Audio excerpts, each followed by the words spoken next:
Beethoven's Lairs, Krugerstraße 10, by Georg Predota. First published in Interlude, October 13, 2020. Read by the AI voice of David Erdödy.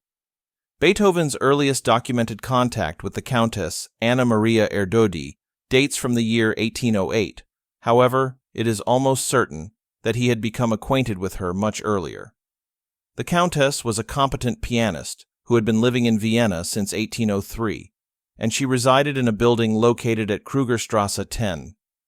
That building complex had previously been the property of the Vienna councilman Hieronymus Wright, and in the 18th century it became the home of the Russian diplomat Count Galizin.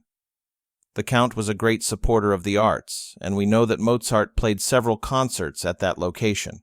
And we also know that after the death of her husband, Constanze Mozart, as well as Joseph Haydn rented quarters at that address. The house was bought by the Esterházy family in 1810, and later became the property of Count Erdödy. The building was badly damaged during the Second World War and had to be demolished. The current reconstruction dates from 1954. In 1808, Beethoven was ready to leave Vienna. He was no longer the only pianist sensation in town, and he was seriously upset with the Viennese popularity cult surrounding Rossini. It was the Countess Anna Maria Erdödy who finally convinced him to stay put by offering Beethoven several rooms in her apartment in the winter of 1808.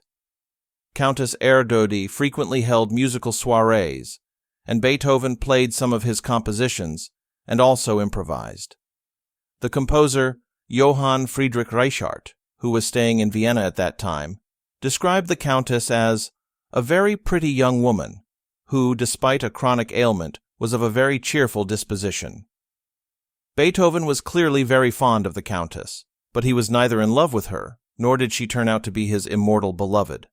However, it was probably Erdödy who negotiated with the Archduke Rudolf, with Prince Kinsky, and with Prince Lobkowitz for an annual stipend for Beethoven. Their relationship became seriously strained in the spring of 1809, when a dispute over a servant, no surprise there, led Beethoven to seek new lodgings. However, the quarrel was short-lived as Beethoven dedicated the two piano trios Opus 70 to the Countess.